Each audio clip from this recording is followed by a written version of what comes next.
ਖਬਰਾਂ ਦੇ ਬੁਲੇਟਿਨ ਦੇ ਸਪਾਂਸਰ ਨੇ ਰੀਅਲਟਰ ਗੁਰਜਿੰਦਰ ਸਿੰਘ ਰੰਧਾਵਾ। ਹਰ ਤਰ੍ਹਾਂ ਦੀ ਪ੍ਰਾਪਰਟੀ ਖਰੀਦਣ ਤੇ ਵੇਚਣ ਲਈ ਤੁਸੀਂ ਕਾਲ ਕਰ ਸਕਦੇ ਹੋ। ਸਤਿ ਸ਼੍ਰੀ ਅਕਾਲ ਜੀ, ਤੁਸੀਂ ਦੇਖ ਰਹੇ ਹੋ ਪੰਜਾਬ ਮਿਲ USA ਟੀਵੀ ਤੇ ਮੈਂ ਸੁਰਭੀ। ਖਬਰਾਂ ਦੇ ਇਸ ਬੁਲੇਟਿਨ 'ਚ ਬਹੁਤ-ਬਹੁਤ ਸਵਾਗਤ। ਪੇਸ਼ ਆਨ ਦੇਸ਼ ਤੇ ਵਿਦੇਸ਼ ਨਾਲ ਜੁੜੀਆਂ ਹੋਈਆਂ ਕੁਝ ਖਾਸ ਤੇ ਚੋਣਵੀਆਂ ਖਬਰਾਂ।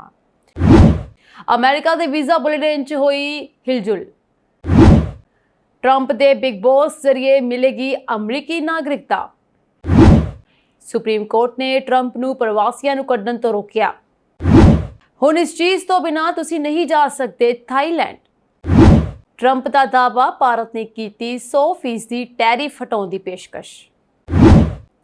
ਅਮਰੀਕਾ 'ਚ ਤੂਫਾਨ ਨੇ ਮਚਾਈ ਤਬਾਹੀ ਕਿ ਲੋਕਾਂ ਦੀ ਮੌਤ, ਲੱਖਾਂ ਘਰਾਂ ਦੀ ਬਿਜਲੀ ਸਪਲਾਈ ਠੱਪ। ਹੁਣ ਇਹਨਾਂ ਖਬਰਾਂ ਦਾ ਵਿਸਤਾਰ। ਇਸ ਦੇ ਨਾਲ ਹੀ ਦੇਸ਼ ਤੇ ਵਿਦੇਸ਼ ਨਾਲ ਜੁੜੀਆਂ ਹੋਈਆਂ तमाम ਖਬਰਾਂ।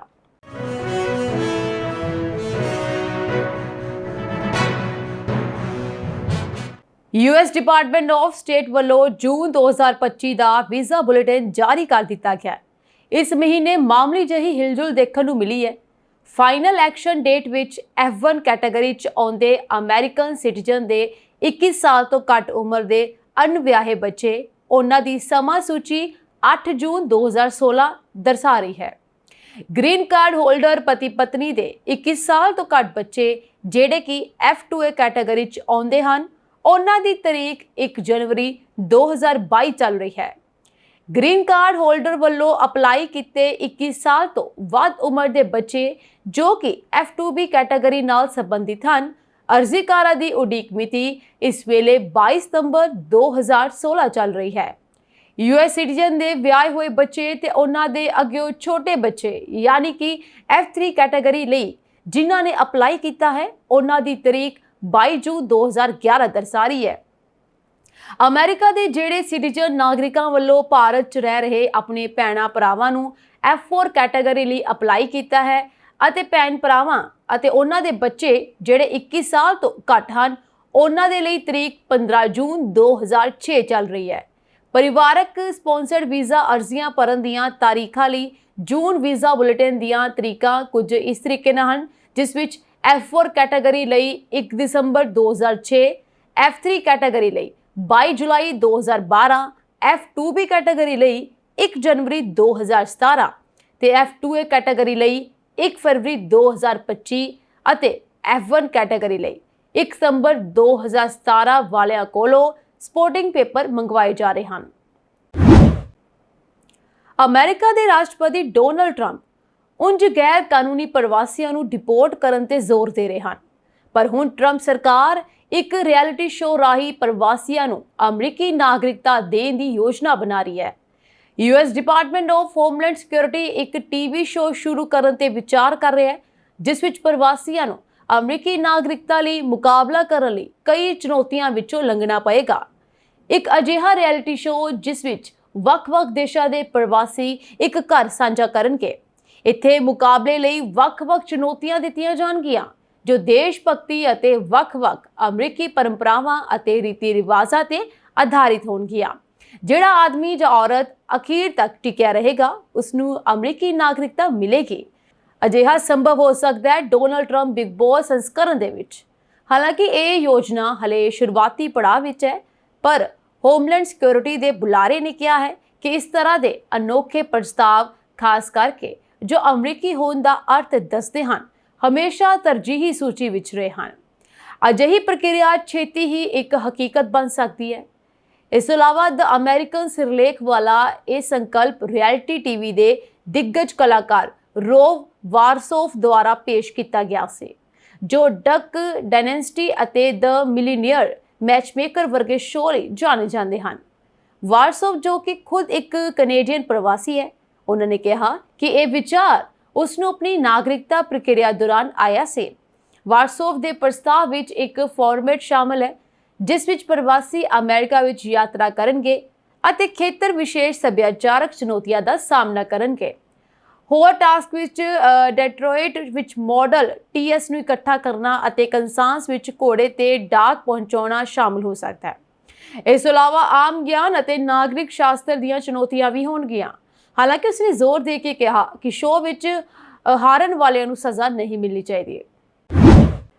ਅਮਰੀਕੀ ਸੁਪਰੀਮ ਕੋਰਟ ਨੇ ਵੈਨਜ਼ੂਏਲਾ ਦੇ ਪ੍ਰਵਾਸੀਆਂ ਨੂੰ ਦੇਸ਼ ਤੋਂ ਕੱਢਣ ਦੇ ਟਰੰਪ ਦੇ ਫੈਸਲੇ ਤੇ ਰੋਕ ਲਗਾ ਦਿੱਤੀ ਹੈ। ਬਹੁਤ ਸਾਰੇ ਪ੍ਰਵਾਸੀ ਇਸ ਸਮੇਂ ਟੈਕਸਾਸ ਦੇ ਇੱਕ ਨਜ਼ਰਬੰਦੀ ਕੇਂਦਰ ਵਿੱਚ ਨਜ਼ਰਬੰਦ ਹਨ। ਟਰੰਪ ਪ੍ਰਸ਼ਾਸਨ 1798 ਦੇ ਏਲੀਅਨ ਐਨੀਮੀਜ਼ ਐਕਟ ਰਾਹੀਂ ਉਹਨਾਂ ਨੂੰ ਜਲਦੀ ਤੋਂ ਜਲਦੀ ਦੇਸ਼ ਨਿਕਾਲਾ ਦੇਣਾ ਚਾਹੁੰਦੇ ਸੀ। ਟਰੰਪ ਪ੍ਰਸ਼ਾਸਨ ਦੇ ਫੈਸਲੇ ਤੇ ਰੋਕ ਲਗਾਉਂਦੇ ਹੋਏ ਅਦਾਲਤ ਨੇ ਕਿਹਾ ਹੈ ਕਿ ਸਰਕਾਰ ਨੂੰ ਲੋਕਾਂ ਨੂੰ ਦੇਸ਼ ਤੋਂ ਕੱਢਣ ਤੋਂ ਪਹਿਲਾਂ ਕਾਨੂੰਨੀ ਪ੍ਰਕਿਰਿਆ ਵਿੱਚੋਂ ਗੁਜ਼ਰਨ ਦਾ ਪੂਰਾ ਮੌਕਾ ਦੇਣਾ ਹੋਵੇਗਾ। ਅਦਾਲਤ ਨੇ ਇਹ ਵੀ ਕਿਹਾ ਹੈ ਕਿ ਟਰੰਪ ਪ੍ਰਸ਼ਾਸਨ ਵੱਲੋਂ ਅਪਣਾਏ ਗਏ ਤਰੀਕੇ ਜਿਵੇਂ ਕਿ ਪ੍ਰਵਾਸੀਆਂ ਨੂੰ ਬਿਨਾਂ ਸੁਣਵਾਈ ਦੇ 24 ਘੰਟਿਆਂ ਦੇ ਅੰਦਰ ਦੇਸ਼ ਤੋਂ ਬਾਹਰ ਭੇਜਣਾ ਬਿਲਕੁਲ ਵੀ ਸਹੀ ਨਹੀਂ ਹੈ। ਏਲੀਅਨ ਐਨੀਮੀਜ਼ ਐਕਟ ਯੁੱਧ ਸਮੇਂ ਬਣਾਇਆ ਗਿਆ ਇੱਕ ਕਾਨੂੰਨ ਹੈ ਜਿਸ ਵਿੱਚ ਦੁਸ਼ਮਣਾਂ ਨੂੰ ਦੇਸ਼ ਵਿੱਚੋਂ ਕੱਢਣ ਲਈ ਕੋਈ ਕਾਨੂੰਨੀ ਕਾਰਵਾਈ ਨਹੀਂ ਕਰਨੀ ਪੈਂਦੀ। ਹਾਲਾਂਕਿ ਇਸ ਨੂੰ ਅਮਰੀਕੀ ਸੰਵਿਧਾਨ ਦੇ ਕੁਝ ਉਪਬੰਧਾਂ ਰਾਹੀਂ ਅਦਾਲਤ ਵਿੱਚ ਚੁਣੌਤੀ ਦਿੱਤੀ ਗਈ ਸੀ। ਇਸ ਫੈਸਲੇ ਦਾ ਮਤਲਬ ਹੈ ਕਿ ਪ੍ਰਵਾਸੀਆਂ ਨੂੰ ਇਹ ਜਾਣਨ ਅਤੇ ਅਦਾਲਤ ਵਿੱਚ ਚੁਣੌਤੀ ਦੇਣ ਦਾ ਅਧਿਕਾਰ ਹੈ ਕਿ ਉਹਨਾਂ ਨੂੰ ਦੇਸ਼ ਨਿਕਾਲਾ ਕਿਉਂ ਦਿੱਤਾ ਜਾ ਰਿਹਾ ਹੈ। ਹਾਲਾਂਕਿ ਇਹ ਫੈਸਲਾ ਅਜੇ ਵੀ ਅਸਥਾਈ ਹੈ ਅਤੇ ਇਸ ਤੇ ਪੂਰੀ ਕਾਨੂੰਨੀ ਲੜਾਈ ਅਜੇ ਵੀ ਲੰਬਿਤ ਹੈ। ਸੁਪਰੀਮ ਕੋਰਟ ਨੇ ਕੇਸ ਨੂੰ ਹੇਠਲੀ ਅਦਾਲਤ ਯਾਨੀ ਕਿ 5ਵੀਂ ਸਰਕਟ ਕੋਰਟ ਵਿੱਚ ਵਾਪਸ ਭੇਜ ਦਿੱਤਾ ਹੈ ਤਾਂ ਜੋ ਇਸ ਦੀ ਸੁਣਵਾਈ ਹੋਰ ਸਹੀ ਢੰਗ ਦੇ ਨਾਲ ਕੀਤੀ ਜਾ ਸਕੇ। ਇਹ ਉਹੀ ਅਦਾਲਤ ਹੈ ਜਿਸ ਨੇ ਅਪ੍ਰੈਲ ਵਿੱਚ ਇਸ ਮਾਮਲੇ ਵਿੱਚ ਦਾਖਲ ਦੇਣ ਤੋਂ ਇਨਕਾਰ ਕਰ ਦਿੱਤਾ ਸੀ।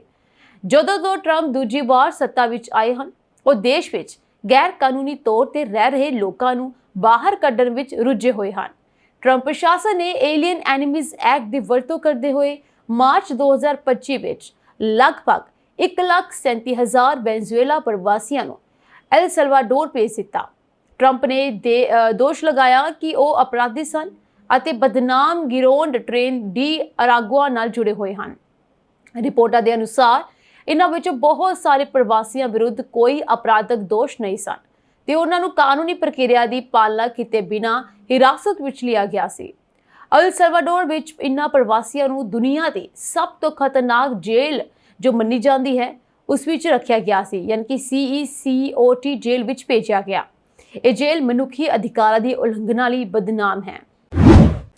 ਜੇਕਰ ਤੁਸੀਂ ਵੀ ਇਸ ਸਾਲ ਥਾਈਲੈਂਡ ਵਿੱਚ ਛੁੱਟੀਆਂ ਮਨਾਉਣ ਜਾਣ ਬਾਰੇ ਸੋਚ ਰਹੇ ਹੋ ਤਾਂ ਤੁਹਾਡੇ ਲਈ ਇਹ ਜਾਣਕਾਰੀ ਜਾਣਨਾ ਬਹੁਤ ਜ਼ਰੂਰੀ ਹੈ। ਹੁਣ ਥਾਈਲੈਂਡ ਜਾਣ ਲਈ ਸਿਰਫ ਟਿਕਟ ਅਤੇ ਪਾਸਪੋਰਟ ਹੀ ਕਾਫੀ ਨਹੀਂ ਹਨ। ਮਈ 2025 ਤੋਂ ਥਾਈਲੈਂਡ ਸਰਕਾਰ ਨੇ ਇੱਕ ਨਵਾਂ ਨਿਯਮ ਲਾਗੂ ਕੀਤਾ ਹੈ ਜਿਸ ਤਹਿਤ ਹੁਣ ਸੈਲਾਨੀ ਵੀਜ਼ਾ ਲਈ ਆਮਦਨ ਸਰਟੀਫਿਕੇਟ ਦਿਖਾਉਣਾ ਵੀ ਲਾਜ਼ਮੀ ਹੋ ਗਿਆ ਹੈ। ਦਰਅਸਲ ਇਸ ਸ਼ਰਤ ਨੂੰ ਨਵੰਬਰ 2023 ਵਿੱਚ ਹਟਾ ਦਿੱਤਾ ਗਿਆ ਸੀ ਤਾਂ ਜੋ ਅੰਤਰਰਾਸ਼ਟਰੀ ਸੈਲਾਨੀਆਂ ਦਾ ਆਉਣਾ ਆਸਾਨ ਹੋ ਸਕੇ, ਪਰ ਹੁਣ ਇਹ ਨਿਯਮ ਦੁਬਾਰਾ ਲਿਆਇਆ ਗਿਆ ਹੈ। ਜੇਕਰ ਤੁਸੀਂ ਈ ਵੀਜ਼ਾ ਲਈ ਅਰਜ਼ੀ ਦੇ ਰਹੇ ਹੋ ਤਾਂ ਤੁਹਾਨੂੰ ਆਪਣੇ ਵਿੱਤੀ ਸਬੂਤ ਦੇਣੇ ਪੈਣਗੇ।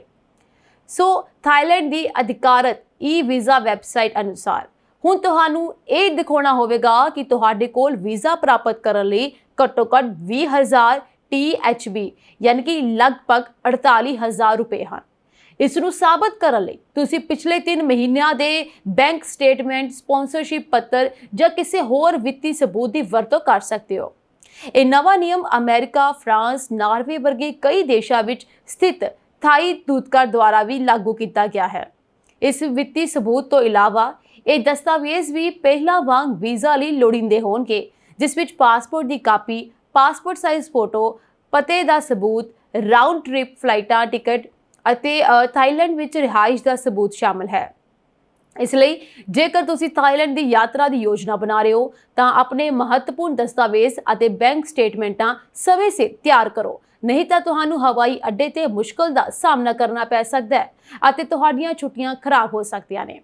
ਵਿੱਤੀ ਸਬੂਤਾਂ ਨੂੰ ਦੇਖਣ ਦਾ ਫੈਸਲਾ ਇਸ ਲਈ ਲਿਆ ਗਿਆ ਤਾਂ ਜੋ ਇਹ ਯਕੀਨੀ ਬਣਾਇਆ ਜਾ ਸਕੇ ਕਿ ਕਿਸੇ ਹੋਰ ਦੇਸ਼ ਦੇ ਨਾਗਰਿਕ ਥਾਈਲੈਂਡ ਨਾ ਜਾਣ ਅਤੇ ਬੇਰੁਜ਼ਗਾਰੀ ਨੂੰ ਉਤਸ਼ਾਹਿਤ ਨਾ ਕਰਨ, ਭੀਖ ਮੰਗਣਾ ਸ਼ੁਰੂ ਨਾ ਕਰੋ।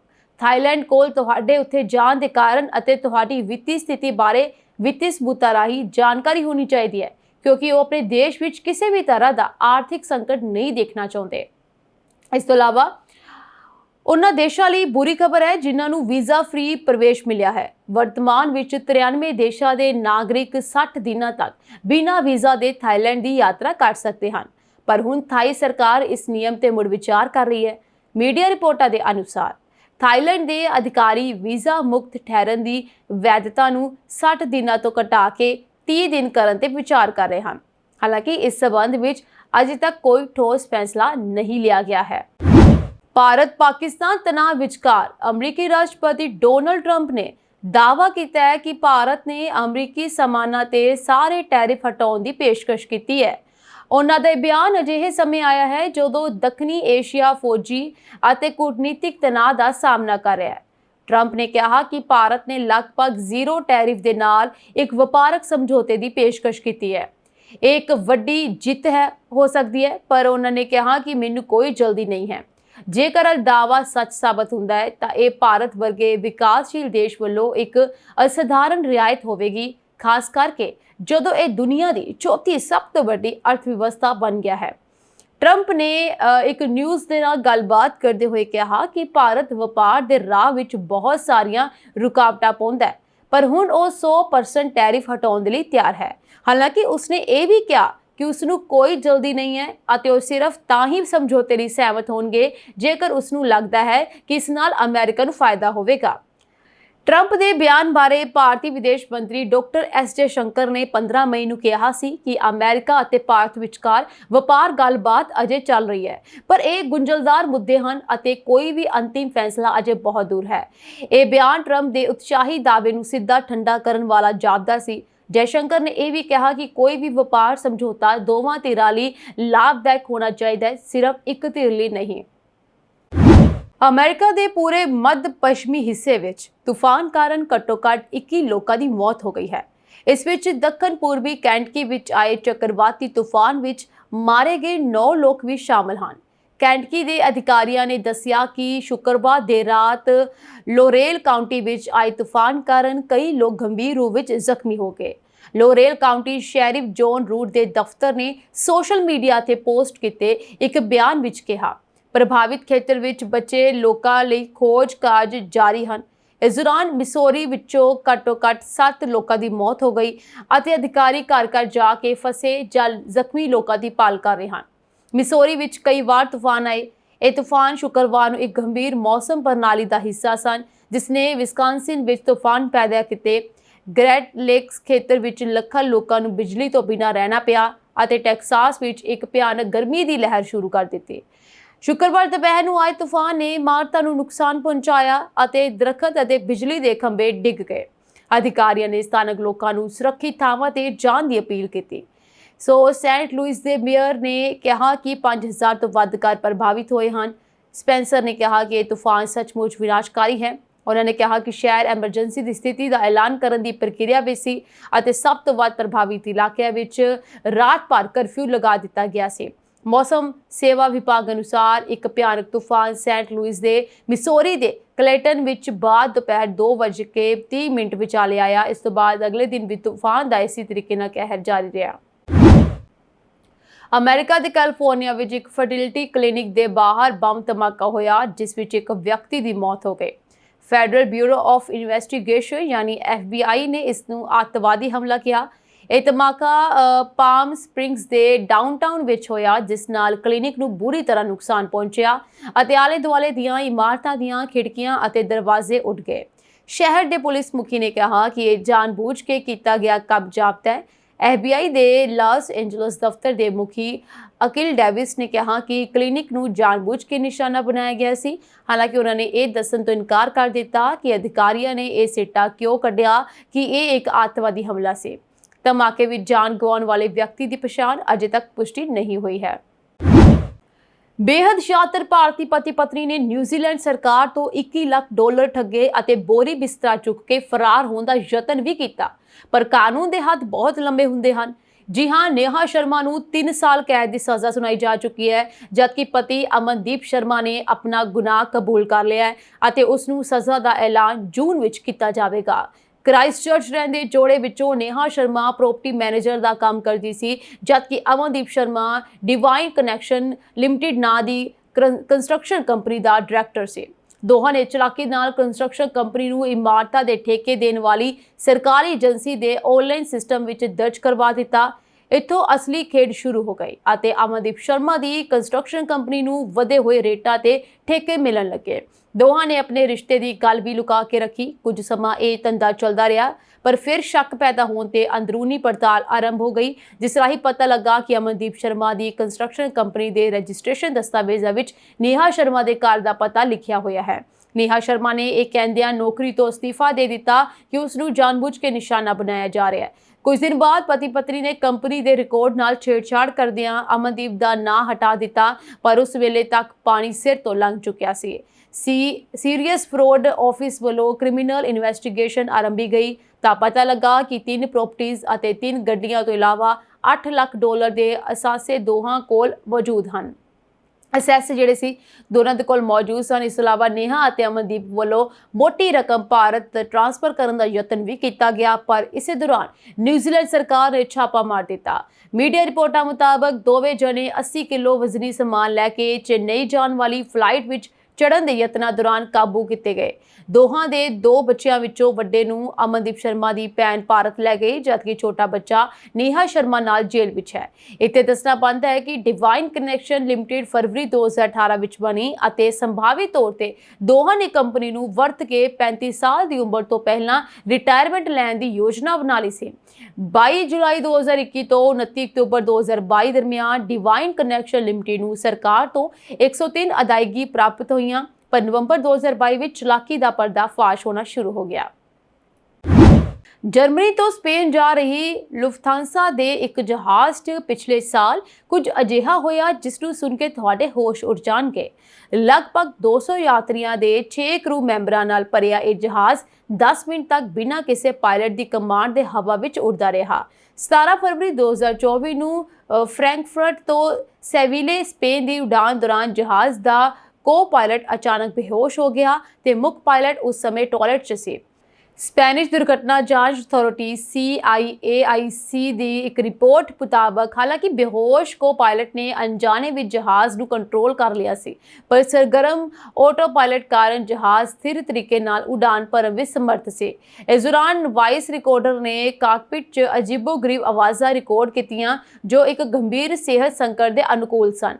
ਜਹਾਜ਼ ਦੇ 43 ਸਾਲਾਂ ਦੇ ਪਾਇਲਟ ਨੇ ਜਾਂਚਕਰਤਾਵਾਂ ਨੂੰ ਦੱਸਿਆ ਕਿ ਜਦੋਂ ਉਹ ਟਾਇਲਟ ਗਿਆ ਸੀ ਤਾਂ 38 ਸਾਲ ਦੇ ਕੋ-ਪਾਇਲਟ ਬਿਲਕੁਲ ਠੀਕ ਤੇ ਹੋਸ਼ ਵਿੱਚ ਸੀ, ਪਰ ਜਦੋਂ ਉਹ 8 ਮਿੰਟਾਂ ਬਾਅਦ ਵਾਪਸ ਆਇਆ ਤਾਂ ਕਾਕਪਿਟ ਦਾ ਦਰਵਾਜ਼ਾ ਨਹੀਂ ਖੁੱਲਿਆ, ਜਦਕਿ ਉਸਨੇ ਸਿਕਿਉਰਿਟੀ ਡੋਰ ਦਾ ਐਕਸੈਸ ਕੋਡ ਵੀ ਪਾਇਆ ਸੀ। ਪਾਇਲਟ ਡਰ ਗਿਆ ਤੇ ਉਹਨਾਂ ਨੇ ਇੰਟਰਕਮ ਰਾਹੀਂ ਡੈਕ ਤੇ ਫੋਨ ਕੀਤਾ, ਪਰ ਕੋਈ ਜਵਾਬ ਨਹੀਂ ਮਿਲਿਆ। ਫਿਰ ਪਾਇਲਟ ਨੇ ਐਮਰਜੈਂਸੀ ਕੋਡ ਪਾ ਕੇ ਦਰਵਾਜ਼ਾ ਖੋਲ੍ਹਣ ਦੀ ਕੋਸ਼ਿਸ਼ ਕੀਤੀ। ਹਾਲਾਂਕਿ ਦਰਵਾਜ਼ਾ ਖੋਲ੍ਹਣ ਤੋਂ ਕੁਝ ਸਮਾਂ ਪਹਿਲਾਂ ਕੋ-ਪਾਇਲਟ ਨੇ ਬਿਮਾਰ ਹੋਣ ਦੇ ਬਾਵਜੂਦ ਇਸ ਨੂੰ ਅੰਦਰੋਂ ਖੋਲ੍ਹ ਦਿੱਤਾ। ਪਾਇਲਟ ਨੇ ਫਿਰ ਮੈਡਰਿਡ ਵਿੱਚ ਲੈਂਡਿੰਗ ਕਰਨ ਦਾ ਫੈਸਲਾ ਕੀਤਾ, ਜਿੱਥੇ ਉਸਦੇ ਸਹਿਯੋਗੀ ਨੂੰ ਹਸਪਤਾਲ ਲਿਜਾਇਆ ਗਿਆ। ਅਮਰੀਕੀ ਰਾਸ਼ਟਰਪਤੀ ਡੋਨਾਲਡ ਟਰੰਪ ਦੇ ਪ੍ਰਸ਼ਾਸਨ ਨੇ ਵਾਈਟ ਹਾਊਸ ਦੇ ਆਮ ਆਗੂਆਂ ਦੇ ਸਲਾਹਕਾਰ ਬੋਰਡ ਵਿੱਚ 2 ਵਿਅਕਤੀਆਂ ਨੂੰ ਨਿਯੁਕਤ ਕੀਤਾ ਹੈ, ਜਿਨ੍ਹਾਂ ਦੇ ਕਥਿਤ ਤੌਰ ਤੇ ਇਸਲਾਮੀ ਜਿਹਾਦੀ ਸੰਗਠਨਾਂ ਨਾਲ ਸੰਬੰਧ ਹਨ। ਉਹਨਾਂ ਵਿੱਚੋਂ ਇੱਕ ਇਸਮਾਈਲ ਰੋਇਰ ਹੈ, ਜਿਸ ਨੂੰ ਪਹਿਲਾਂ ਰੈਂਡੇਲ ਰੋਇਰ ਵਜੋਂ ਜਾਣਿਆ ਜਾਂਦਾ ਸੀ, ਅਤੇ ਦੂਜਾ ਸ਼ੇਖ ਹਮਜ਼ਾ ਯੂਸਫ ਹੈ, ਜੋ ਇੱਕ ਪ੍ਰਸਿੱਧ ਮੁਸਲਿਮ ਵਿਦਵਾਨ ਅਤੇ ਜ਼ੈਤੂਨਾ ਕਾਲਜ ਦੇ ਸਹਿ ਸੰਸਥਾਪਕ ਹਨ। ਇਸਮਾਈਲ ਰੋਇਰ ਦੇ ਪਾਕਿਸਤਾਨ ਸਥਿਤ ਅੱਤਵਾਦੀ ਸੰਗਠਨ ਲਸ਼ਕਰ-ਏ-ਤੋਇਬਾ ਨਾਲ ਸਿੱਧੇ ਸੰਬੰਧ ਦੱਸੇ ਜਾਂਦੇ ਹਨ। ਇਸ ਨਿਯੁਕਤੀ ਨੇ ਭਾਰਤ ਅਤੇ ਅੰਤਰਰਾਸ਼ਟਰੀ ਭਾਈਚਾਰੇ ਵਿੱਚ ਚਿੰਤਾ ਪੈਦਾ ਕਰ ਦਿੱਤੀ ਹੈ, ਕਿਉਂਕਿ ਰੋਇਰ ਤੇ 2000 ਵਿੱਚ ਪਾਕਿਸਤਾਨ ਵਿੱਚ ਇੱਕ ਲਸ਼ਕਰ ਸਿਖਲਾਈ ਕੈਂਪ ਵਿੱਚ ਸ਼ਾਮਲ ਹੋਣ ਅਤੇ ਕਸ਼ਮੀਰ ਵਿੱਚ ਅੱਤਵਾਦੀ ਗਤੀਆਂ ਵਿੱਚ ਸ਼ਾਮਲ ਹੋਣ ਦਾ ਦੋਸ਼ ਹੈ। ਟਰੰਪ ਦੀ ਕਰੀਬੀ ਦੋਸਤ ਅਤੇ ਸੱਜੇ ਪੱਖੀ ਕਾਰਕੁਨ ਲਾਰਾ ਲੂਮਰ ਨੇ ਇਸ ਨਿਯੁਕਤੀ ਤੇ ਤਿੱਖੀ ਪ੍ਰਤੀਕਿਰਿਆ ਦਿੱਤੀ ਹੈ। ਉਸਨੇ ਇਸਮਾਈਲ ਰੋਇਰ ਦੀ ਨਿਯੁਕਤੀ ਨੂੰ ਪਾਗਲਪਨ ਦੱਸਿਆ ਅਤੇ ਦੋਸ਼ ਲਗਾਇਆ ਕਿ ਰੋਇਰ ਨੇ ਲਸ਼ਕਰ-ਏ-ਤੋਇਬਾ ਦੇ ਅੱਤਵਾਦੀ ਸਿਖਲਾਈ ਕੈਂਪਾਂ ਵਿੱਚ ਸਿਖਲਾਈ ਪ੍ਰਾਪਤ ਕੀਤੀ ਸੀ ਅਤੇ ਕਸ਼ਮੀਰ ਵਿੱਚ ਭਾਰਤੀ ਟਿਕਾਣਿਆਂ ਤੇ ਗੋਲੀਬਾਰੀ ਵਰਗੀਆਂ ਗਤੀਵਿਧੀਆਂ ਵਿੱਚ ਹਿੱਸਾ ਲਿਆ ਸੀ। 2004 ਵਿੱਚ ਇਸਮਾਈਲ ਰੋਇਰ ਨੂੰ ਇੱਕ ਅਮਰੀਕੀ ਅਦਾਲਤ ਨੇ ਅੱਤਵਾਦੀ ਗਤੀਵਿਧੀਆਂ ਦਾ ਦੋਸ਼ੀ ਪਾਏ ਜਾਣ ਤੋਂ ਬਾਅਦ 20 ਸਾਲ ਦੀ ਕੈਦ ਦੀ ਸਜ਼ਾ ਸੁਣਾਈ ਸੀ। ਉਹ ਵਰਜੀਨੀਆ ਜਿਹਾਦੀ ਨੈਟਵਰਕ ਨਾਲ ਜੁੜਿਆ ਹੋਇਆ ਸੀ। FBI ਦੀ ਜਾਂਚ ਦੇ ਅਨੁਸਾਰ ਉਸਨੇ ਪਾਕਿਸਤਾਨ ਵਿੱਚ ਲਸ਼ਕਰ-ਏ-ਤੋਇਬਾ ਦੇ ਅੱਤਵਾਦੀ ਕੈਂਪ ਵਿੱਚ ਅੱਤਵਾਦੀਆਂ ਨੂੰ ਭੇਜਣ ਅਤੇ ਉੱਥੇ ਉਹਨਾਂ ਨੂੰ ਹਥਿਆਰਾਂ ਦੀ ਸਿਖਲਾਈ ਦੇਣ ਵਿੱਚ ਮਦਦ ਕੀਤੀ ਸੀ। 2023 ਵਿੱਚ ਮਿਡਲ ਈਸਟ ਫੋਰਮ ਨਾਲ ਇੱਕ ਇੰਟਰਵਿਊ ਵਿੱਚ ਰੋਇਰ ਨੇ ਆਪਣੇ ਜਿਹਾਦੀ ਅਤੀਤ ਨੂੰ ਯਾਦ ਕਰਦੇ ਹੋਏ ਕਿਹਾ, ਮੈਨੂੰ ਲਸ਼ਕਰ ਦੇ ਲੋਕ ਪਸੰਦ ਸਨ। ਮੈਨੂੰ ਦੱਸਿਆ ਗਿਆ ਸੀ ਕਿ ਇਹ ਕੋਈ ਕੱਟੜਪੰਥੀ ਸਮੂਹ ਨਹੀਂ ਸੀ। ਮੈਕਸੀਕਨ ਨੇਵੀ ਦਾ ਇੱਕ ਸਿਖਲਾਈ ਜਹਾਜ਼ ਜਿਸ ਵਿੱਚ 200 ਤੋਂ ਵੱਧ ਲੋਕ ਸਵਾਰ ਸਨ, ਨਿਊਯਾਰਕ ਦੇ ਬਰੁਕਲਿਨ ਬ੍ਰਿਜ ਨਾਲ ਟਕਰਾ ਗਿਆ। ਨਿਊਯਾਰਕ ਦੇ ਮੇਅਰ ਮੁਤਾਬਕ ਇਸ ਹਾਦਸੇ ਵਿੱਚ 19 ਲੋਕਾਂ ਦੇ ਜ਼ਖਮੀ ਹੋਣ ਦੀ ਖਬਰ ਹੈ, ਜਿਨ੍ਹਾਂ ਵਿੱਚੋਂ 4 ਦੀ ਹਾਲਤ ਗੰਭੀਰ ਹੈ। ਕੋਹਾਟੇਮੋਕ ਜਹਾਜ਼ ਇੱਕ ਵਿਸ਼ੇਸ਼ ਸਮਾਰੋਹ ਲਈ ਨਿਊਯਾਰਕ ਆਇਆ ਸੀ। ਇੱਕ ਵੀਡੀਓ ਵੀ ਸਾਹਮਣੇ ਆਇਆ ਜਿਸ ਵਿੱਚ ਦੇਖਿਆ ਜਾ ਸਕਦਾ ਹੈ ਕਿ ਸ਼ਨੀਵਾਰ ਸ਼ਾਮ ਨੂੰ ਜਦੋਂ ਜਹਾਜ਼ ਇਸ ਪੁਲ ਦੇ ਹੇਠੋਂ ਲੰਘਣ ਦੀ ਵਾਲਾ ਸੀ ਤਾਂ ਜਹਾਜ਼ ਦਾ ਇੱਕ ਉੱਚਾ ਥੰਮ ਪੁਲ ਦੇ ਨਾਲ ਟਕਰਾ ਗਿਆ। ਟੱਕਰ ਤੋਂ ਬਾਅਦ ਜਹਾਜ਼ ਦੇ ਮਾਸਟ ਦੇ ਕੁਝ ਹਿੱਸੇ ਟੁੱਟ ਗਏ ਅਤੇ ਡਿੱਗ ਗਏ। ਟੱਕਰ ਤੋਂ ਬਾਅਦ ਪੁਲ ਤੇ ਭਾਰੀ ਟ੍ਰੈਫਿਕ ਜਾਮ ਹੋ ਗਿਆ। ਮੈਕਸੀਕਨ ਜਲ ਸੈਨਾ ਨੇ ਵੀ ਪੁਸ਼ਟੀ ਕੀਤੀ ਕਿ ਜਹਾਜ਼ ਨੂੰ ਨੁਕਸਾਨ ਪਹੁੰਚਿਆ ਹੈ। ਘਟਨਾ ਦੀ ਜਾਂਚ ਕੀਤੀ ਜਾ ਰਹੀ ਹੈ। ਨਿਊਯਾਰਕ ਫਾਇਰ ਡਿਪਾਰਟਮੈਂਟ ਅਨੁਸਾਰ ਅਧਿਕਾਰੀਆਂ ਨੇ ਕਿਹਾ ਕਿ ਲਗਭਗ 19 ਲੋਕ ਜ਼ਖਮੀ ਹੋਏ ਹਨ। ਸੋ ਜਾਣਕਾਰੀ ਅਨੁਸਾਰ ਜਹਾਜ਼ ਤੇ ਇੱਕ ਵੱਡਾ ਹਰਾ, ਚਿੱਟਾ ਅਤੇ ਲਾਲ ਮੈਕਸੀਕਨ ਝੰਡਾ ਲਹਿਰਾ ਰਿਹਾ ਸੀ। ਟੱਕਰ ਤੋਂ ਬਾਅਦ ਇਹ ਨਦੀ ਦੇ ਕੰਢੇ ਵੱਲ ਤੈਰਨਾ ਸ਼ੁਰੂ ਹੋ ਗਿਆ। ਆਸ-ਪਾਸ ਮੌਜੂਦ ਲੋਕਾਂ ਵਿੱਚ ਦਹਿਸ਼ਤ ਫੈਲ ਗਈ। ਉਹਨਾਂ ਨੂੰ ਕਿਨਾਰੇ ਤੋਂ ਭੱਜਦੇ ਦੇਖਿਆ ਗਿਆ। ਸਿਡਨੀ ਨੀਡੇਲ ਅਤੇ ਲਿਲੀ ਕੈਟਸ ਨੇ ਕਿਹਾ ਕਿ ਉਹ ਬਾਹਰ ਬੈਠੇ ਸੂਰਜ ਡੁੱਬਣ ਦਾ ਆਨੰਦ ਮਾਣ ਰਹੇ ਸਨ ਜਦੋਂ ਉਹਨਾਂ ਨੇ ਜਹਾਜ਼ ਨੂੰ ਪੁਲ ਨਾਲ ਟਕਰਾਉਂਦੇ ਅਤੇ ਇਸ ਦੇ ਇੱਕ ਮਸਤੂਲ ਨੂੰ ਤੋੜਦੇ ਹੋਏ ਦੇਖਿਆ। ਨੇੜੇ ਜਾ ਕੇ ਦੇਖਿਆ ਤਾਂ ਉਹਨਾਂ ਨੂੰ ਪਤਾ ਲੱਗਾ ਕਿ ਜਹਾਜ਼ ਉੱਤੇ ਉੱਪਰੋਂ ਕੋਈ ਲਟਕ ਰਿਹਾ ਸੀ। ਉਹਨਾਂ ਨੇ 2 ਆਦਮੀਆਂ ਨੂੰ ਜਹਾਜ਼ ਤੋਂ ਸਟ੍ਰੈਚਰ ਅਤੇ ਛੋਟੀਆਂ ਕਿਸ਼ਤੀਆਂ ਤੇ ਉਤਾਰਦੇ ਦੇਖਿਆ। ਹਾਦਸੇ ਦੇ ਸਮੇਂ ਜਹਾਜ਼ ਵਿੱਚ ਕੁੱਲ 270 ਲੋਕ ਸਵਾਰ ਸਨ। ਭਾਰਤ ਅਤੇ ਪਾਕਿਸਤਾਨ ਵਿਚਾਲੇ ਹਾਲ ਹੀ 'ਚ ਹੋਏ ਫੌਜੀ ਸੰਘਰਸ਼ ਦੌਰਾਨ ਤੁਰਕੀ ਨੇ ਪਾਕਿਸਤਾਨ ਦਾ ਸਮਰਥਨ ਕੀਤਾ। ਇਸ ਤੋਂ ਬਾਅਦ ਭਾਰਤ 'ਚ ਤੁਰਕੀ ਦੇ ਬਾਈਕਾਟ ਦੀ ਮੰਗ ਵੱਧ ਰਹੀ ਹੈ। ਇਸ ਦਰਮਿਆਨ ਮਿੰਤਰਾ ਅਤੇ ਰਿਲਾਇੰਸ ਦੀ ਏਜੀਓ ਨੇ ਆਪਣੇ ਪੋਰਟਲ ਤੇ ਤੁਰਕੀ ਦੇ ਕਲੋਥਿੰਗ ਬ੍ਰਾਂਡ ਵੇਚਣਾ ਬੰਦ ਕਰ ਦਿੱਤੇ ਹਨ।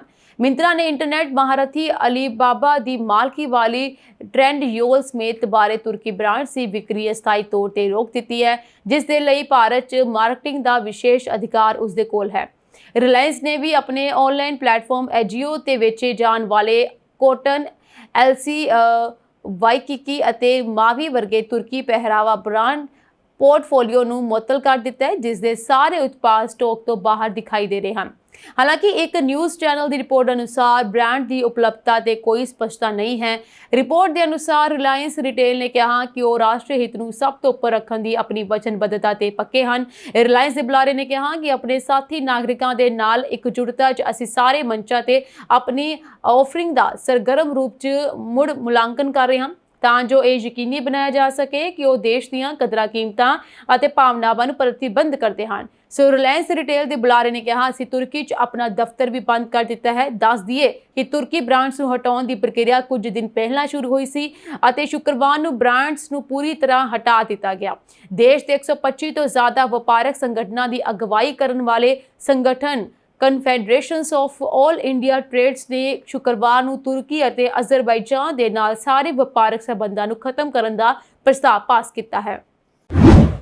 ਫਿਨਲੈਂਡ ਵਿੱਚ 2 ਹੈਲੀਕਾਪਟਰ ਆਪਸ ਵਿੱਚ ਹਵਾ 'ਚ ਟਕਰਾ ਗਏ, ਜਿਸ ਕਾਰਨ ਦੋਵੇਂ ਹੈਲੀਕਾਪਟਰ ਜ਼ਮੀਨ ਤੇ ਡਿੱਗ ਗਏ। ਪੁਲਿਸ ਮੁਤਾਬਕ ਇਸ ਹਾਦਸੇ ਦੇ ਵਿੱਚ 5 ਲੋਕਾਂ ਦੀ ਮੌਤ ਹੋ ਗਈ ਹੈ। ਹਾਦਸੇ ਦੇ ਸਮੇਂ ਦੋਵੇਂ ਹੈਲੀਕਾਪਟਰਾਂ ਵਿੱਚ ਸਿਰਫ 5 ਲੋਕ ਸਵਾਰ ਸਨ। ਫਿਨਲੈਂਡ ਪੁਲਿਸ ਵੱਲੋਂ ਜਾਰੀ ਇੱਕ ਬਿਆਨ ਵਿੱਚ ਕਿਹਾ ਗਿਆ ਕਿ ਇਸ ਹਾਦਸੇ ਵਿੱਚ ਕਈ ਲੋਕਾਂ ਦੀ ਮੌਤ ਹੋ ਗਈ ਹੈ। ਪੀੜਤਾਂ ਦੀ ਪਛਾਣ ਦੀ ਪੁਸ਼ਟੀ ਅਜੇ ਵੀ ਕੀਤੀ ਜਾ ਰਹੀ ਹੈ। ਪੁਲਿਸ ਅਤੇ ਹੋਰ ਐਮਰਜੈਂਸੀ ਟੀਮਾਂ ਮੌਕੇ ਤੇ ਪਹੁੰਚ ਗਈਆਂ ਹਨ ਅਤੇ ਬਚਾਅ ਅਤੇ ਜਾਂਚ ਦੇ ਕੰਮ ਵਿੱਚ ਲੱਗੀਆਂ ਹੋਈਆਂ ਹਨ। ਸਥਾਨਕ ਮੀਡੀਆ ਰਿਪੋਰਟਾਂ ਦੇ ਮੁਤਾਬਕ ਦੋਵੇਂ ਹੈਲੀਕਾਪਟਰਾਂ ਨੇ ਐਸਟੋਨੀਆ ਤੋਂ ਉਡਾਨ ਭਰੀ ਸੀ। ਇਹਨਾਂ ਵਿੱਚ ਕੁਝ ਕਾਰੋਬਾਰੀ ਸਵਾਰ ਸਨ। ਇੱਕ ਹੈਲੀਕਾਪਟਰ ਵਿੱਚ 3 ਅਤੇ ਦੂਜੇ ਵਿੱਚ 2 ਲੋਕ ਸਵਾਰ ਸਨ। ਇਹ ਟੱਕਰ ਫਿਨਲੈਂਡ ਦੀ ਰਾਜਧਾਨੀ ਹੈਲਸਿੰਕੀ ਦੇ ਪੱਛਮੀ ਹਿੱਸੇ ਵਿੱਚ ਸ਼ਾਮ ਵੇਲੇ ਹੋਈ। ਫਿਨਲੈਂਡ ਦੇ ਪ੍ਰਮੁੱਖ ਅਖਬਾਰ ਨੇ ਇੱਕ ਚਸ਼ਮਦੀਦ ਗਵਾਹ ਐਂਟੀ ਦੇ ਹਵਾਲੇ ਦੇ ਨਾਲ ਕਿਹਾ ਕਿ ਉਸਨੇ ਦੇਖਿਆ ਕਿ ਹੈਲੀਕਾਪਟਰ ਹਵਾ ਵਿੱਚ ਦੂਜੇ ਹੈਲੀਕਾਪਟਰ ਨੂੰ ਛੂ ਗਿਆ। ਫਿਰ ਇੱਕ ਹੈਲੀਕਾਪਟਰ ਪੱਥਰ ਵਾਂਗ ਡਿੱਗ ਪਿਆ ਅਤੇ ਦੂਜਾ ਥੋੜੀ ਹੌਲੀ ਡਿੱਗ ਪਿਆ। ਉਹਨੇ ਕਿਹਾ ਕਿ ਉਹਨੂੰ ਕੋਈ ਧਮਾਕਾ ਜਾਂ ਆਵਾਜ਼ ਨਹੀਂ ਸੁਣਾਈ ਦਿੱਤੀ। ਹਾਦਸੇ ਦਾ ਅਸਲ ਕਾਰਨ ਕੀ ਸੀ, ਇਸ ਬਾਰੇ ਅਜੇ ਤੱਕ ਕੋਈ ਅਧਿਕਾਰਤ ਜਾਣਕਾਰੀ ਨਹੀਂ ਦਿੱਤੀ ਗਈ ਹੈ। ਨਾ ਤਾਂ ਖਰਾਬ ਮੌਸਮ ਅਤੇ ਨਾ ਹੀ ਕੋਈ ਤਕਨੀਕੀ ਖਰਾਬੀ ਦੀ ਰਿਪੋਰਟ ਮਿਲੀ ਹੈ। ਜਾਂਚ ਏਜੰਸੀਆਂ ਹੁਣ ਬਲੈਕ ਬਾਕਸ ਫਲਾਈਟ ਰਿਕਾਰਡ ਅਤੇ ਚਸ਼ਮਦੀਦਾਂ ਦੇ ਬਿਆਨਾਂ ਦੇ ਆਧਾਰ ਤੇ ਇਸ ਭਿਆਨਕ ਟੱਕਰ ਦੇ ਕਾਰਨਾਂ ਦਾ ਪਤਾ ਲਗਾਉਣ ਦੀ ਕੋਸ਼ਿਸ਼ ਕਰ ਰਹੀਆਂ ਹਨ। ਮਾਸਕੋ ਤੇ ਕੀਵ ਦਰਮਿਆਨ ਸਾਲਾਂ ਬਾਅਦ ਹੋਈ ਪਹਿਲੀ ਸਿੱਧੀ ਸ਼ਾਂਤੀ ਗੱਲਬਾਤ ਤੋਂ ਕੁਝ ਘੰਟੇ ਬਾਅਦ ਹੀ ਰੂਸੀ ਡਰੋਨ ਹਮਲੇ ਕਾਰਨ ਯੂਕਰੇਨ ਵਿੱਚ 9 ਵਿਅਕਤੀਆਂ ਦੀ ਮੌਤ ਹੋ ਗਈ।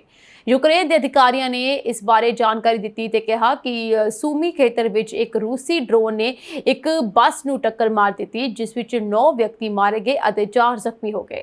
ਯੂਕਰੇਨ ਦੀ ਰਾਸ਼ਟਰੀ ਪੁਲਿਸ ਨੇ ਟੈਲੀਗ੍ਰਾਮ ਮੈਸੇਜਿੰਗ ਐਪ ਤੇ ਇੱਕ ਪੋਸਟ ਵਿੱਚ ਕਿਹਾ ਕਿ ਇਹ ਸਿਰਫ ਇੱਕ ਹੋਰ ਗੋਲੀਬਾਰੀ ਨਹੀਂ ਹੈ, ਇੱਕ ਘਿਨੌਣਾ ਯੁੱਧ ਅਪਰਾਧ ਹੈ।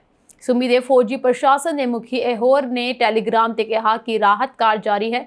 ਬੀਤੇ ਦਿਨ ਤੁਰਕੀ ਵਿੱਚ ਰੂਸੀ ਅਤੇ ਯੂਕਰੇਨੀ ਅਧਿਕਾਰੀਆਂ ਦੀ ਮੀਟਿੰਗ ਅਸਥਾਈ ਗੋਲੀਬੰਦੀ ਦੇ ਸਹਿਮਤੀ ਕਰਨ ਵਿੱਚ ਅਸਫਲ ਰਹੀ। ਫਰਵਰੀ 2022 ਵਿੱਚ ਰੂਸ ਵੱਲੋਂ ਸ਼ੁਰੂ ਕੀਤੇ ਯੁੱਧ ਦੇ ਸ਼ੁਰੂਆਤੀ ਮਹੀਨਿਆਂ ਤੋਂ ਬਾਅਦ ਇਹ ਦੋਵਾਂ ਧਿਰਾਂ ਵਿਚਕਾਰ ਇਹ ਪਹਿਲੀ ਸਿੱਧੀ ਗੱਲਬਾਤ ਸੀ। ਇਸ ਘਟਨਾ ਤੋਂ ਬਾਅਦ ਯੂਕਰੇਨ ਦੀ ਪੁਲਿਸ ਨੇ ਇੱਕ ਯਾਤਰੀ ਵੈਨ ਦੀਆਂ ਤਸਵੀਰਾਂ ਵੀ ਪੋਸਟ ਕੀਤੀਆਂ ਹਨ। ਇਹ ਸਾਂਝੀ ਦੇਸ਼ ਤੇ ਵਿਦੇਸ਼ ਨਾਲ ਜੁੜੀਆਂ ਹੋਈਆਂ ਕੁਝ ਖਾਸ ਤੇ ਚੋਣਵੀਆਂ ਖਬਰਾਂ। ਹੋਰ ਅਪਡੇਟਸ ਜੁੜੇ ਰਹਿਣ ਦੇ ਲਈ ਤੁਸੀਂ ਬਨੇ ਰਹੋ ਜੀ ਪੰਜਾਬ ਮਿਲ USA TV ਦੇ ਨਾਲ। ਤੁਹਾਡੇ ਸਭ ਦਾ ਬਹੁਤ ਬਹੁਤ ਧੰਨਵਾਦ।